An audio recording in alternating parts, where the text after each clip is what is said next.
കവയത്രി സുഗതകുമാരിയുടെ നവതി ആഘോഷം സുഗതോത്സവം ആറന്മുളയിൽ സമാപിച്ചു. കേന്ദ്രമന്ത്രി രാജ്നാഥ് സിംഗ് സമാപന സമ്മേളനം ഉദ്ഘാടനം ചെയ്തു. ഒരു വർഷം നീണ്ടുനിന്ന നവതി ആഘോഷങ്ങളാണ് സമാപിച്ചത്.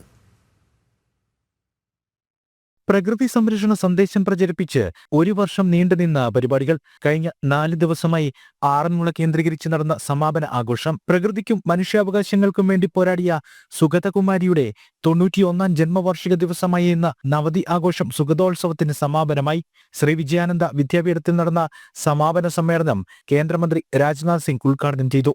പൊതുനന്മയ്ക്കായി കവിതകളിലൂടെ സമൂഹത്തെ ഒന്നിപ്പിച്ച കവയിത്രിയാണ് സുഗതകുമാരിയെന്ന് കേന്ദ്രമന്ത്രി രാജ്നാഥ് സിംഗ് പറഞ്ഞു. ഒരു പൊതുനന്മയ്ക്കായി ആളുകളെ ഒന്നിപ്പിക്കുവാനുള്ള കവിതകളുടെ ശക്തി അവർ തിരിച്ചറിഞ്ഞു. ആത്മബോധമുള്ള പരിസ്ഥിതി പ്രവർത്തകയെ, മനുഷ്യാവകാശ പ്രവർത്തക, മറ്റുള്ളവർക്ക് വേണ്ടി നിസ്വാർത്ഥമായി ജീവിച്ച സുഗതകുമാരിജിയെ ഞാൻ ആദരിക്കുന്നു. നവതി ആഘോഷ കമ്മിറ്റി ചെയർമാൻ കുമ്മനം രാജശേഖരൻ സംസ്ഥാനത്തെ വിദ്യാലയങ്ങളിൽ നടപ്പാക്കുന്ന സുഗത സൂക്ഷ്മവനം പദ്ധതി സമ്മതപത്രം ഡോക്ടർ ഇന്ദിരാരാജനിൽ നിന്ന് സ്വീകരിച്ചു.